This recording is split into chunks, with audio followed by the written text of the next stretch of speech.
What is going on, you guys? It's your boy, the main character of your life here, and we're back with episode 55. I was just ranting to myself for 30 minutes, and I realized I didn't hit record, which is quite frustrating. But hopefully I can walk back the thought processes that I was currently going through, because I honestly was going through some pretty decent thoughts there, and maybe hopefully I can recreate it. But very frustrating that I was just talking to myself and wasn't recording. But it is what it is. Life goes on. First thing I want to talk about, or the first thing I already did talk about, but I'm going to talk about it again, is democracy, as Osho would say. But yeah, every time someone brings up democracy, I just think of that video. It's this guy Osho who's like a religious extremist in the early 2000s. I believe, again, don't quote me on that, but he has that all-time famous video. You've certainly seen it. It's the democracy basically means, and he goes, government of the people, by the people, for the people, and then he pauses for like 20 seconds, and he goes, but the people are retarded. And that's the only thing I think of when I think of democracy, so I can't help but smile anytime someone's like, oh, democracy is whatever, anyway. Yeah, so does your opinion, well, first we'll start with this. Does your opinion matter? And of course I say probably not. And of course you might say, well, that's ironic. You have this, here you are spouting off your public opinion and playing Minecraft, surely you have some valuation of your opinion. And I say no. The whole point I'm doing this is that I know no one cares about my opinion, and I'm not going to bother, shoving it in someone's face. People don't even know that I do this, and it's probably good, but this is an outlet for me, so that I can feel like my opinion's important and share it with somebody, but it's not. No one cares. Truly no one cares. And so I don't know, people that are on the, these people that run around and hand out Bibles and bother people on the streets or whatever with their opinions, be thankful I'm not doing that. I'm instead just playing Minecraft sitting in my room, so you're welcome. So I suppose in the next thing, we could talk about democracy more as more in a governmental sense, right? So like, does your opinion in terms of your vote matters? Because on the macro government scale, that's really the only things you have is, you don't even get to write any legislation. You don't get to do any of it. All you get to do is vote. And do I think that matters? I don't know. Think about this. Well, here's kind of the thought processes. So suppose that I was the grand architect of somebody who would design society or design a government or design America or whatever. I would, one thing I would want is I want people to strongly believe and die on the hill that their opinion was very important, right? It was, voting was like this ubiquitous right. I'm not saying that because it could be a conspiracy, it is a conspiracy. That's not what I'm saying at all. I'm just saying it does a democratic government no good to acknowledge in any way that a vote doesn't matter. So even if they just counted up all the votes and they just burned them in some big pile in Washington, they would still they want people to believe that their vote would matter. So, okay. So again, suppose that, there is some vote counting. So, okay, let's say the votes do count, right? And they do count them up and people, gets the most votes win. So, but then we're, running around complaining about whatever happens. Wouldn't it be our fault then? Isn't that like, isn't where we are the greatest case against democracy? So you either have to acknowledge that where we are is pretty good, or that democracy doesn't work because it's your fault that we got here. Or you acknowledge that, that we're not in a democracy and your vote doesn't matter. Which at that point, why do you care? Because you have no control over it, because your vote doesn't matter. So you see what the logic is here? And I don't want to take a specific part of this, but I'm somewhere between your vote doesn't matter and if it did, no one cares. I don't know. I just think that's why I think everyone should have a blog or some kind of thing where they can just spout off their opinions so that, as to not bother their, brothers, friends, wives, whoever comes along, they just, it's all on your blog, right? Save it for your blog. So I don't know. This is kind of why I have this. But yeah, I don't know. I think it's weird that if the voting was so important, then it'd be your fault where we are at because, you guys voted them in. And let's say it's a people, right? We're voting for the wrong people. Where are these people that are great, that are worth voting for? I don't know. To be honest, I haven't been impressed by anyone I've seen in any of these, political circuits.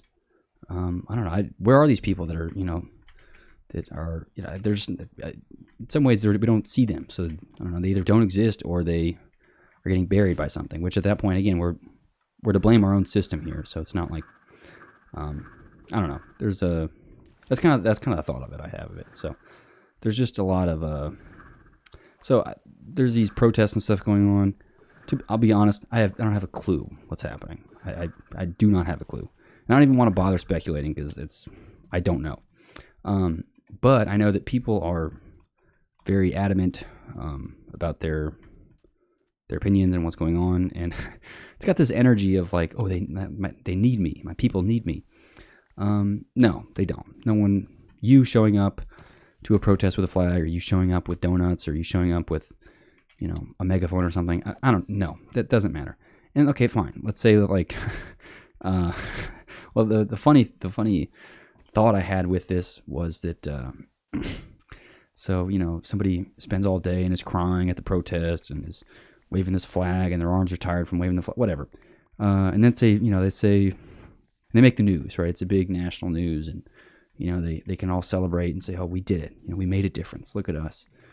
Our protest made the news. And then, you cut to me or, some boomer, and there they are just on the toilet. They get an email from what the hell is this spam? Oh, protest successful. Delete, they don't even look at it. Plop, right? So, it's just funny to think that all these like people would be crying and like, sweating over all their work that they've done for it to just get deleted in, a half a second by someone that just couldn't be bothered, or as the Australians would say, can't be fucked. They say it's what I read an article today that's their version of like, I can't be bothered, as they say, I can't be fucked to do this. So it's funny. I can't be fucked to care about this, but anyway, it's funny to think of it that way. People that are so important and are the main character in their little things, thinking that what they're doing is that important. So I don't know. That's kind of my opinion on it. And obviously, it's like, well, I'm sharing my opinion here because I know that it's inconsequential. Or I'm not bothering anybody with this. I'm not shoving a Bible in somebody's face. On Fifth Avenue. Everyone's left alone if I just post these videos, right? No one's being bothered, and I feel fine. I feel better after I spouted off my opinions, and no one cares. The other thing on this that I've kind of come to, I don't know, not that I come to realize, I've kind of already realized this already, but I've come to try and embody this attitude more. I need to be less reasonable. I need to be more, not more disliked outright, but perhaps, yeah, more disliked. I need more people to just not like me. Because I think the issue with being tolerable and this idea of maximizing the number of people that like you is that you ultimately solve for maximizing the number of people that can tolerate you, right? And you always kind of compromise. And people that compromise always are at the bidding of the people who are less willing to compromise, right? If you always compromise, it's like a salesman tactic 101. So, but, so I'm not saying to apply this salesman idea to your stuff. I obviously not pro salesman. I don't like salesmen. But either way, compromising in general on all kinds of things because they're inconsequential can, I don't know, make you become someone who is tolerable by many instead of, you're not really, you just have very liquid and soft beliefs, and it's just not, you're not convicted in anything. So I think part of what I strive to become more is just to, even fighting for things that don't matter. I think one quote, I don't remember who said the quote, so I guess look it up if you want, but it's like, I think if you don't fight for things that don't matter, you don't deserve to fight for things that matter, or something like that. So, kind of inconsequential things. So to fighting for inconsequential things out of principle is a prerequisite for fighting for anything out of anything, not even principle alone. So I guess, the example I have for that is, I don't know, like online privacy. Like I draw a line. I refuse to use Chrome. I'll never use Chrome. I'm not going to do it. I refuse. And that's like unreasonable. There's, it's like the most popular browser. There's nothing wrong with it per se. Okay, sorry. There's a lot wrong with it, and that's the reason I'm being unreasonable. But it's unreasonable for me to shame people to use Chrome. Is it not? Like, of course it is. Like, why do I care, right? Really? But I think that's the unreasonableness that I think I should be embodying, right? I think I should draw a line in the sand here, even though it is, of course, it's unreasonable, right? Just use Firefox. It's literally better. And if you like Google so much, they're also funded by Google, most of it. Anyway, at least they're just open source, and you can have hardened Firefox, which is way better for your privacy and your well-being than Chrome is. But drawing a line in the sand at something inconsequential, like hating Chrome users for no reason, I think is more so what I strive to be with my value system. I'm not going to be someone who's willing to compromise. Go, oh well, everything's okay a little bit. It's okay to use Chrome a little bit. It's okay to, no, I refuse. If you use Chrome, you're part of the problem. And yeah, is that unreasonable? Yes, that's the point. I don't want you to like me. I don't care. If you're someone who only likes people that don't not like Chrome users, then I don't want you to like me, right? I'd rather be loved. I'd rather have, 20 people that would go to war for me, and believe wholeheartedly in my whatevers, than like 200 people that would go, oh, he's all right. He's nice. He's cool. They say that when they have nothing else to say about you. So no, I'm going to be unreasonable. Okay. If you're a Chrome user, I'm going to shame you because that's the hill I decided to die on. That's the sand. That's the sand. That's a line in the sand. I say that as I'm mining sand. But I don't know. It's like someone like Stallman. You look at that guy, listen to one of his lectures, and you're like, this guy is a freaking wacko. He refuses to use any non-free software and will just reject people and send them emails with this passive aggressive. What, this guy's a fucking weirdo. But you gotta respect it. That's why people love the guy, because he's unreasonable on stuff that is inconsequential to you maybe and to many, but that's not a reason for you to think it's inconsequential, right? I think there's a problem philosophically with using Chrome. So I refuse. I refuse to use Chrome, and I will shame people who don't use it, or did use it because of it. And I think it's that conviction in these beliefs that are stupid that I don't know. It's not that more people like you, or it's not even that. I think more people don't like you, but you get more people that have stronger emotions, and they're like, this guy's does not fuck around. He's convicted in his beliefs. I don't know, people that you'd want to be around, people who are, have conviction. So I don't know, I'm going to be more unreasonable. That's kind of my goal, right? I want to be loved by the right people who are, not okay with all my stuff, because I don't know, too often you just try to sit on a fence, right? And sure, I think most cases sitting on a fence is fine, but fence sitters are forgotten, right? Nobody cares about fence sitters. And the point isn't to be remembered per se, but surely you're not, do you want to live just a forgotten life? You want somebody to remember you, right? And if everything you do is just kind of around the average, then what are you doing, really? What are you doing? I don't know. You're just trying to be happy. I don't know. I have a whole beef about that I'll get into in a second. Actually, let's get into it right now. I think, and I was thinking about this while I was at the gym, I think we have very limited control over our emotions, right? And I think people can, you kind of realize that. But because I was thinking, I'm in the gym, and when I'm in the gym, I'm an avid gym goer, right? It's my line in the sand. I go to the gym. Okay, it's a requirement. That's just my thing. And if you think it's a hobby to be in shape or something, it's like, no, you're a moron, and I disagree with you. You're wrong. That's a line in the sand that I draw. But anyway, so I was thinking about it, and what I do is, there are things that spark emotions in me. I'm not a psychopath, so I have emotion. It'd be nice to be a psychopath, actually, because I wouldn't have emotion when I deal with it. But I get angry sometimes about things. And I found the gym, it was a great place to channel some of that energy, right? You can put the anger into the iron instead of the people that are there by beating them up. So anyway, yeah, so I go to the gym, and I'm thinking people are like, oh, there's no excuse to ever get angry. Don't get angry with me, son. No, fuck you. I can't control oh, don't get angry. That's like saying don't be sad, right? Go to some depressed person and say, hey man, just stop being sad. No, that doesn't fucking work. So walk up to me and go, hey man, just don't be angry. It's like, no, something angered me, and now I'm angry, and now here you are like, oh, just be happy, man. That's not how it works, clearly. Otherwise, we have this multi-billion-dollar depression industry. Just don't be sad, bro. I mean, what a ridiculous idea. And it's just the same with anger. Why would anger or happiness be any different? What about any other emotion we have? Guilt? I mean, just stop. Stop it. Just don't do it. It's like, what? That is not it, right? But people seem to think especially they put anger in different category. Like someone, suffers from depression, and it's like, oh, it's understandable, it's difficult to control. But someone gets angry, and they're like, dude, unacceptable. Just calm down, all right? Relax. Don't get angry. It's like, but you're asking them to just to stop. It's the same. It's an emotion, right? It's not like we have control over it. So I'll start thinking about how we might have some control over our emotions. What can we do? What are some things? So I think the sequence of logic here is our emotions are controlled in large part to our thoughts, and you can't really control your thoughts either. Otherwise, don't think of a pink elephant. You'd be able to not think of the pink elephant. And so I suppose for some extent we can kind of control our thoughts, but not really.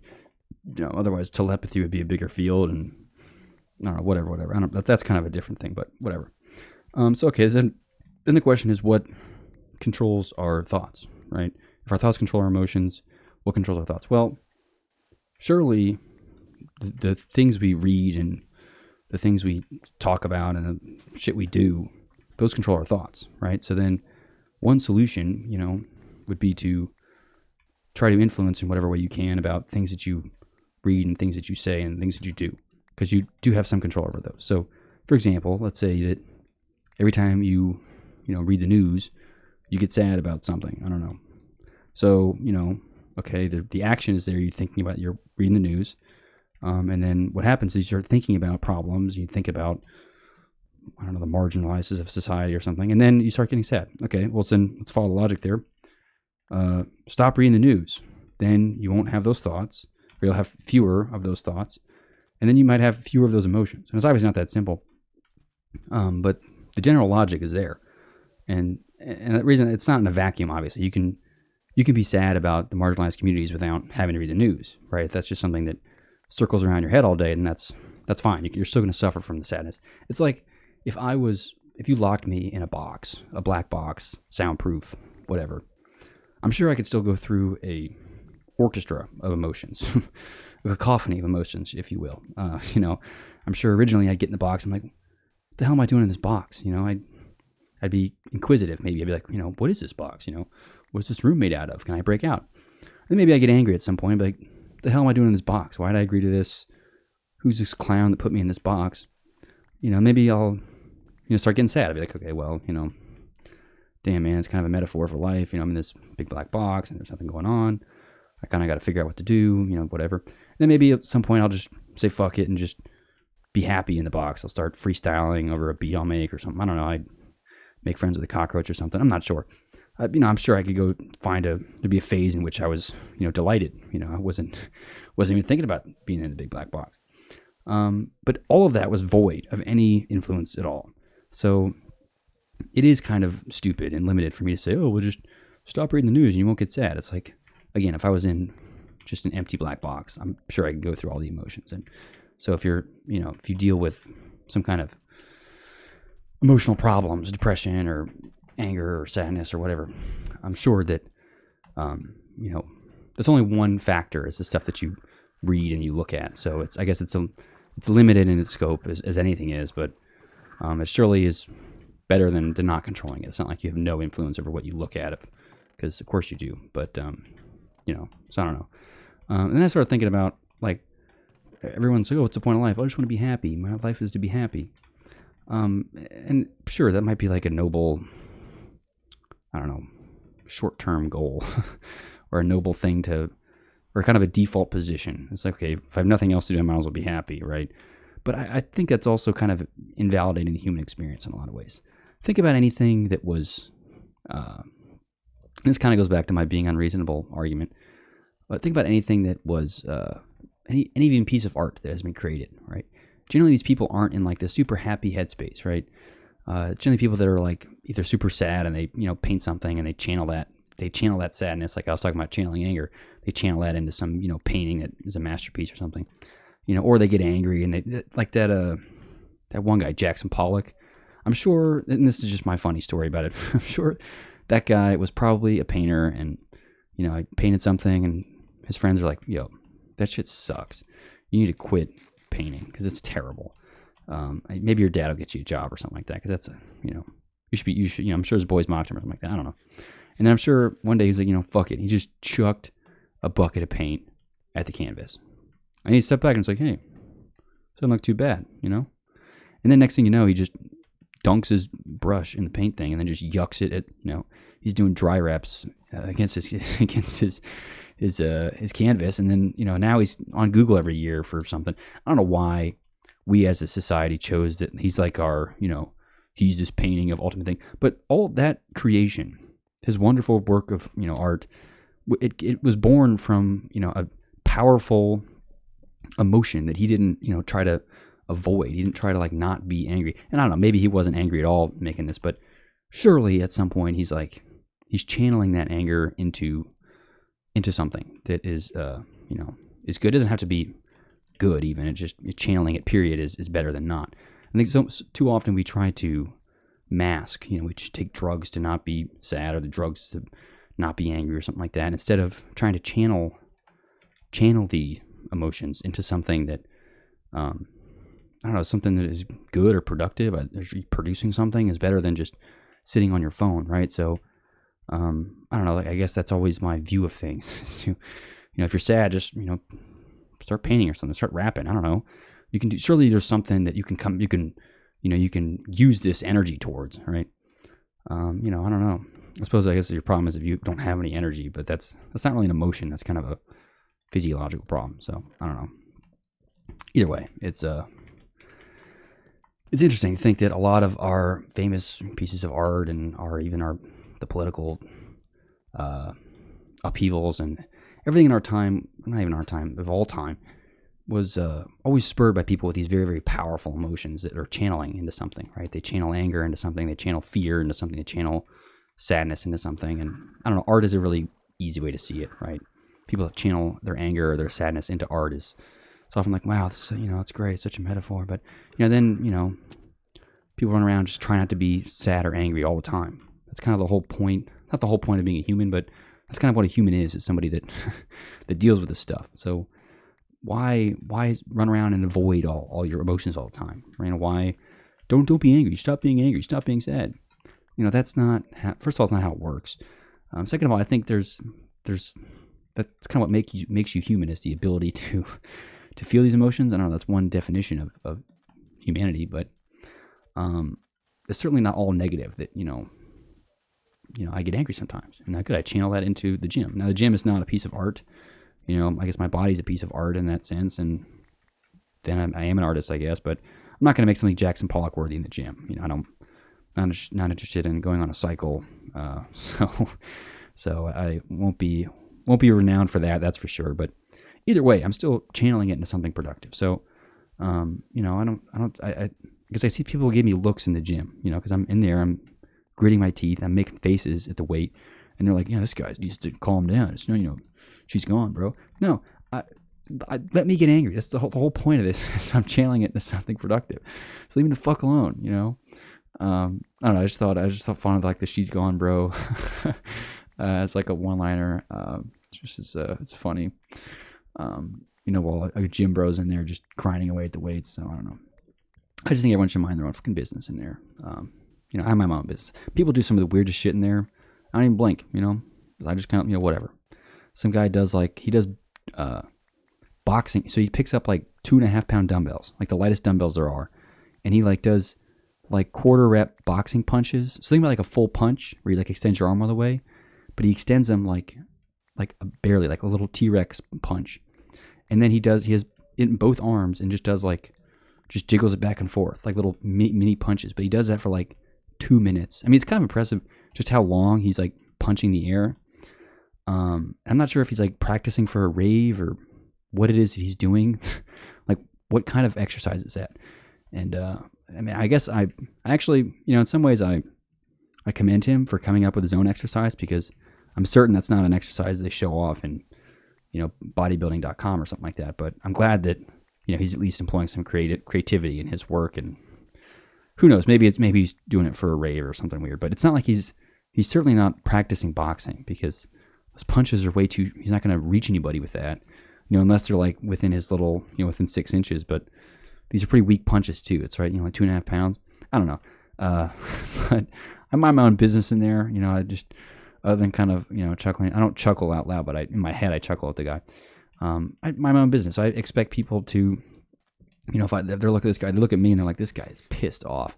That's like, I'm channeling, things frustrate me. People frustrate me. So this is where I get it out. So leave me the fuck alone, right? I'm channeling it into something. I'm not going to, go to an artist who's crying and be like, man, just quit crying, Nah, probably what makes their art good. So leave him be. Cry it out. Make some cool shit. Be the next big artist because, you're so sad or whatever. I mean, think about even the musicians, right? All of them are like either ridiculously angry for no reason, ridiculously sad for no reason, or like coked out on happiness. There's no like stoic musicians, right? Stoicism, stoic people are not, they're looked over because they're not, their emotions are all hidden. No one's in a monotone singing about shit. No, they're singing about, sometimes they're screaming, sometimes they're, whimpering. I don't even know, but it's all about shit that is, very emotionally stressing to them. So don't shy away from these emotions. I feel like part of the human experience is to embrace these and live through these, right? So live through the periods of sadness and anger that you experience, and don't judge people for what they're going through. And that doesn't sound like a therapy thing, but I just mean that in the case of there's no excuse to ever get angry about something. It's like, no, hell no, I'm pissed. And I'm not going to ignore my, no, I can be pissed. It's not like I'm not allowed to be pissed about something. Now I'm not allowed, can't go over and beat the shit out of you, but, fuck with me and I might, No, I'm just kidding. But I don't know. It just seems strange that everyone's like, oh, it's okay. It's sad. You can be sad. Go see a therapist. But then it's like, this guy is angry. There's no excuse to be angry. It's like, there's plenty of excuses to be angry. And, I'll show you, I'm just kidding. Anyway, so I don't know. Channel your emotions into something cool. And if you're having trouble controlling them, then maybe control your thoughts via controlling your actions.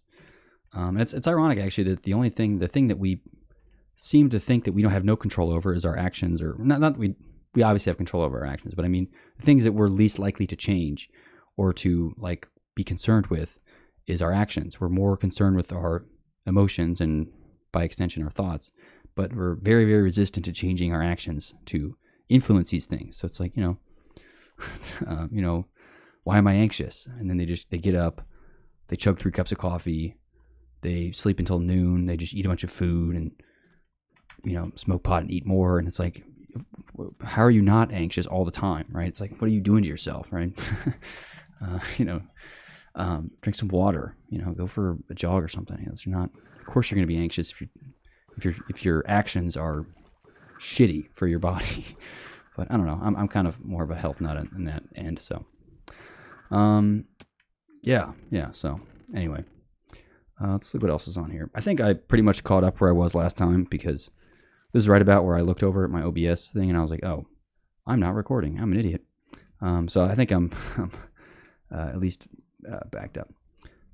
While I'm on the topic of emotions, I have a few others that are related, but one I think I have is that we have an abundance of sympathy for stuff, right? Everyone's got like, oh, it's, I validate your feelings. I'm very, whatever. That's fine. There's nothing wrong with that. I'm not beefing with that as a principle. I'm not saying everyone needs to not be okay with stuff, but sometimes I don't, excuses are no. Sometimes it's just no. Sometimes you have to draw a line in the sand and go, no, it is not okay, right? Because I do this, and again, I'm gonna bring the gym. I'm gonna bring the gym back in because, again, I don't know. It's a very great, like, it should be a ubiquitous thing. It's easy to draw parallels because it's physical, but sometimes I'm like, man, I feel a little sore. I'm in a bad mood. I don't really want to go to the gym. No. And, I could conjure up this sympathy, right? I could call my mom and say, oh, man, Mom, I feel so sad. I'm tired. I don't want to go to the gym. But no, it's not okay. No, get the fuck to the gym. All right. There's no, I don't just grit your teeth and get through it. And I see this a lot too with just like work on stuff. It's like, oh, I was so busy, I'm really tired and, there's a lot of stress. No, just grit. Like people just at some point in their life, all the time, just grit their fucking teeth and just do it. No one can. No one is. They're gonna have sympathy for you. They're gonna say, "Oh, it's a tragedy that you have this perfect excuse." There's always a perfect excuse. I can generate thousands of perfect excuses to not do anything ever, and they're valid excuses. There's nothing wrong with them. There's gonna be sympathy for me at every juncture if I have this excuse. But that ultimately, an excuse is not doing something. But I think more important people, not people, I'm just saying in general, just grit your teeth and do it. Sympathy is abundant enough to where there's always an excuse to just do nothing. And I was busy, I'm tired. I don't care. Just grit your teeth, and it's not fun. I'm not saying it. No one said anything was easy all the time, and no one's saying that you have a perfect excuse all the time. There's always a perfect excuse, but that's not. No one likes people that have excuses for everything all the time. Nobody. And I'm not targeting anybody per se. I'm just saying in general. I think people are very. I don't want to say soft, but in some ways it is soft, right? They're more focused on generating a valid excuse and validating said excuse with other people who will validate their excuses than just gritting their teeth and doing it, whatever it is that's hard, right? So a lot of times there's like little micro moments in time where I battle with myself on this, because I'll look at like, let's say I don't know, one week I did 70s on the dumbbells, and I go, I did arms yesterday. I'm still pretty sore. My chest is blasted. I don't think I can take the 75s for a ride yet. I'll just do I'll do the 70s again. But then after 2 weeks or 3 weeks, I'm like, no, I don't want the excuse. I don't care. Yes, I'm sore. Yes, I don't feel good. I don't care. I'm going to grit my teeth, and I'm either just going to fail with the 75s, or that's it. That's the only other option. I'm just going to grit my teeth and I'm going to do it. And if I fail, great. At least I didn't make an excuse, right? Because you never know if you don't actually do anything. So I don't know. I see this as people that are at war with themselves, and then often use the ability to generate an excuse for something as a reason why they can avoid doing something. And myself is just as guilty as anybody, so it's not like I'm talking to myself more than anyone. But a lot of times, and not most of the time, just grit your teeth and do it. And it's nothing else. There's nothing else to it. There's not like you have to think about why, and it's not motivated. There's this motivation, and everyone needs to be motivated to do everything all the time. Most of the stuff I do, I have zero motivation to do. I didn't want to go to the gym today. I didn't even want to record this video. This is the easiest thing anyone could do. You just turn on the camera and play Minecraft. How do I lack the motivation to do that? But I do. And what I do is I just, okay, you know what? I grit my teeth and I do it. Because there's no glory in just making excuses for stuff. So I do this with myself all the time. Is I don't think about the excuse. Just grit your teeth and do it. And and the reason I keep saying grit your teeth is because I think the physical cue of just putting your teeth together or like chewing gum down really hard can be enough sometimes just to be like, dude, quit thinking about excuses to not to do this. Or quit generating, I'm busy. Everybody's busy with anything. No, busy is a placeholder for this is not a priority for me. And I would be lying to myself. I would be lying to myself every day if I said, I'm too busy to go to the gym. No, that means that the gym is not a priority for me. I'm too busy to record this. No, that means this is not a priority for me. And as dumb as it is, these videos are a priority for me. So I will do this. I'll grit my teeth and do it because it's a priority for me. So I'm going to do it. I'm not going to make some excuse. I have work to do. I have work to do right now, and I'm not doing it. But I'm recording this video instead. And sure, I have a perfect excuse not to do this. I have work to do. Fine. I always have work to do.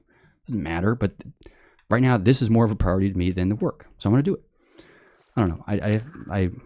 I'm more so not arguing with the general sentiment of other people and their mentality with this, as well as my own in many times. But I would like to believe I'm getting better at this specific battle, and my kind of answer is just grit your fucking teeth and do it. So I don't know. Yeah. Let's see. I suppose with all the gym talk, I might as well layer it on. Soon enough I'll just be a gym bro channel.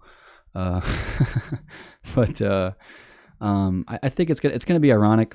Cause I put my time and effort into my health, my body, and to some portion of my physique. Although it's more of a externality of doing all this is that, you know, you can see results with your physique. It's nice. You know, it's nice. You don't often see that with like mental investments. So if you make an investment to a new skill, unless it's a language, oftentimes it's like, it's very nebulous whether or not this pays off in any way. I suppose once you learn a language, it'll pay off because you can speak in language. But the gym is a very, very, not even linear, but it's mapped to your effort, right? You can look at a guy and be like, okay, that guy goes to the gym, you know. And you can see that with anything. So, but I think with just all my efforts in doing this, and I talked about vanity project last time, so I'm not ignoring the fact that this is a vanity project. It totally is, right? There's no reason for me to. It's selfish. Of course, it's selfish. I don't care.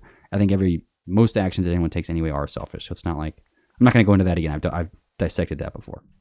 But I think the universe has an ironic sense of humor. I think it's going to be something really dumb that kills me. I just thought of that, and it I don't know, because it always is, right? It's some guy who's like, you know, it's like this vegan, perfect health guy, and then all of a sudden he gets like brain cancer or something and dies in like a week. And you're like, man, like, you know, what could he have done? It's like, well, he was doing everything right. It was just, universe was just, you know, has an ironic sense of humor and just kind of, so I think it'll be something like that. I'll get struck by lightning, and, you know, no amount of me going to the gym was going to save me from getting struck by lightning. But what I will say is I refuse to die of obesity or heart disease or something related. But I think with just how ironic the sense of humor of the universe is, it'll be something stupid. I just thought of that. Not that I'm not hoping I die. I'm just saying that I'm predicting that it'll be something that isn't related to me not taking care of my body or something, as it often is. You know, it's like the ironic part of like a smoker, you know, has perfect lungs or something, or, you know, it'll be the guy who goes to the gym and, you know, is adamant about being healthy is going to die of something really dumb. So I don't know. I just think in general the universe has this twisted, ironic sense of humor and just likes fucking with people. So hopefully I'm not conjuring something up. You know, I'm not gonna have a growth on me in 2 days after saying this, but we'll see. I just thought it was funny to think that I'm here, you know, making investments into my body and in my mind, and then, you know, get dementia at like 20. I don't know. I'm older than 20, so I guess 25, sure. Anyway, I just thought it was funny.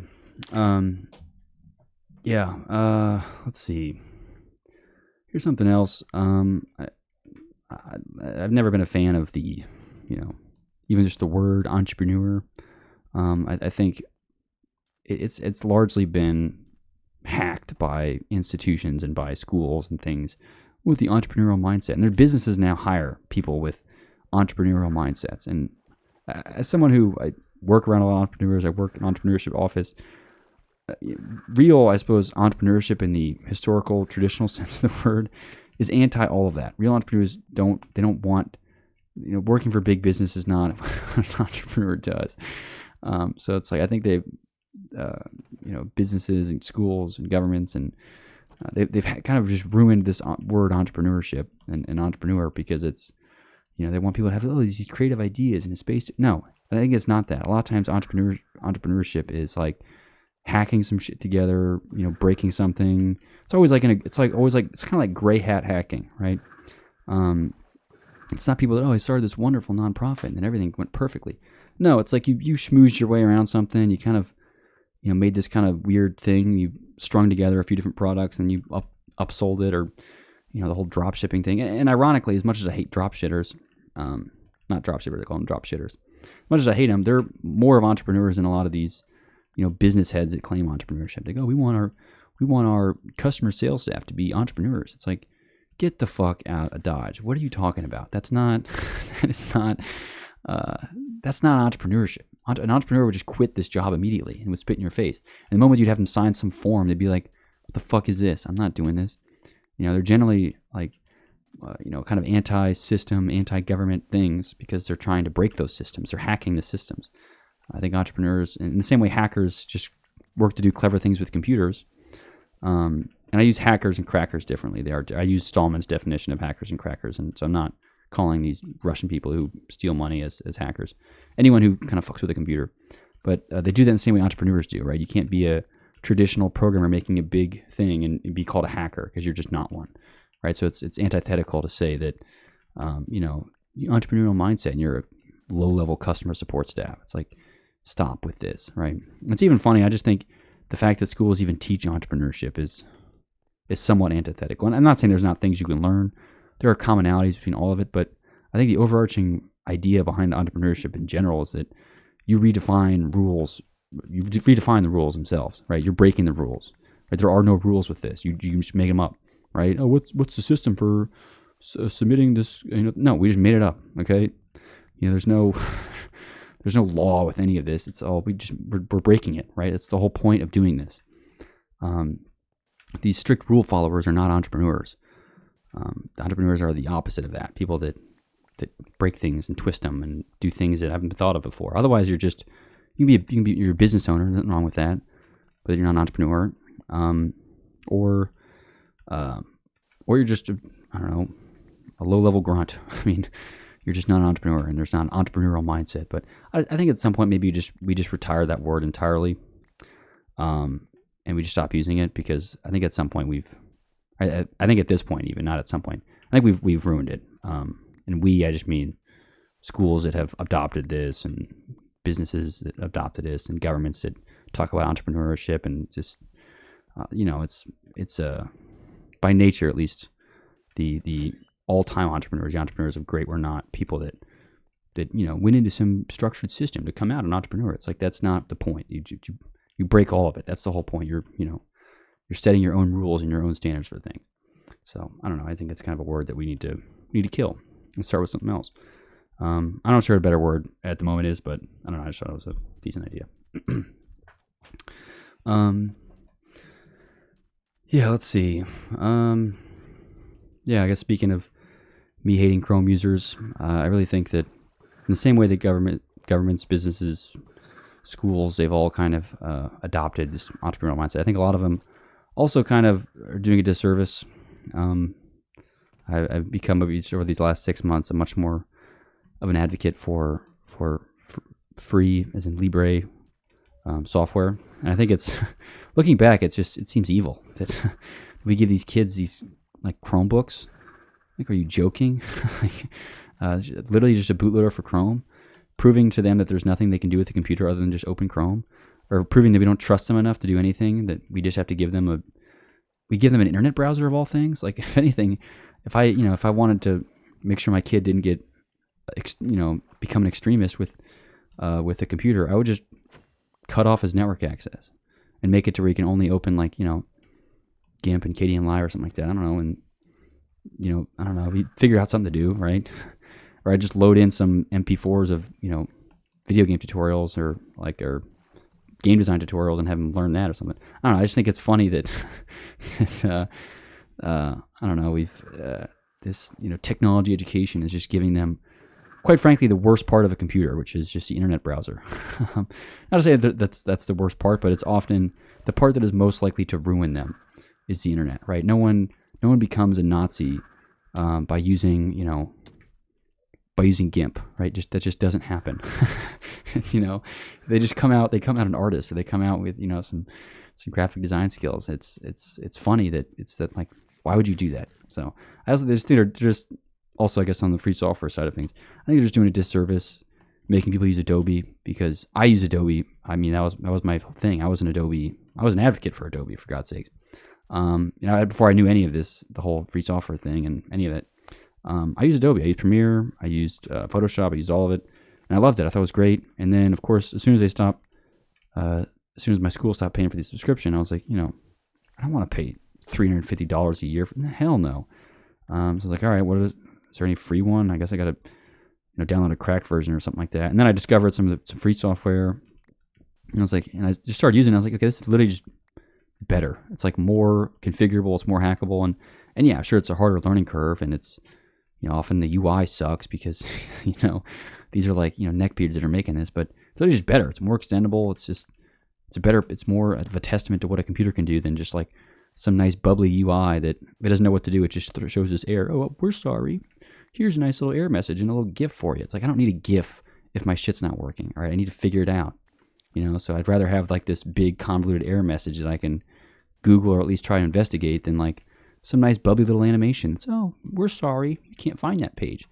or whatever it is. And that's talking about a page here, but like for software, it's the same shit. I don't want some Adobe thing where it's, I don't know what's going on there. It's the whole, I don't know. This is where I can kind of go into the whole spiel about free software and, everything is malware, potential malware. Stallman views it, but I don't want to rehash all of his old arguments. But in general, I just want to emphasize that I think schools, institutions are doing a disservice by teaching everyone free software. And worst of all are these Chromebooks. Like, my God, what a terrible thing to do is to show someone's first impression of a computer is not only Chrome, because I obviously already ripped on Chrome this episode, but prove to them the only thing they can do is just boot up an internet browser, right, to load crappy bloated software and Google Docs or something. It's just, oh my God, it's terrible that we've come this far technologically, and it's the things we can do are unlimited in their scope and their impressiveness, but then we decide to put the worst of the worst in front of the newest eyes instead of, I don't know, teaching them actually how to fucking use it. So I don't know, I think it's a true disservice. Everyone should use free software, and I don't draw a line the same with free software. Period. I use proprietary software on sparingly and as I'm able to not avoid. But it's crazy now that I kind of know this. And looking at all the proprietary stuff that schools make you use, like I have to use Courseworks, proprietary. I don't know what's going on. And of course, I could, I'm curious even to think what would happen if I just went to the administrators of my school and was like, hey, I refuse to use this software. It's a religious thing. I can only use free and open source software. It's like GPL3 or AGPL. And they're like, what are you talking about? What the hell does all that mean? And I'm like, no, I religiously, I'm not allowed to use this software. I would just love to see what they would say, because they'd probably be like, sorry, your religion's stupid. You have to use this, But it's not. If anything, it's like I say, it's more valid than other religions, because that's a little crazy. But either way, I could frame it as in that way, right? I could say, I have a religion where I can only use GPL-v3 or more Libre licensed software, and I can't use Courseworks, I can't use Zoom, I can't use any of this.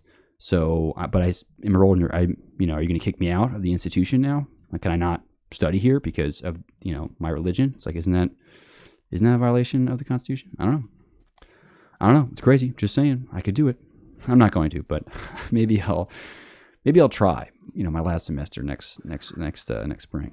I'll try to go up to the dean and say, hey, you guys are using proprietary software, and that violates my religious, ideology.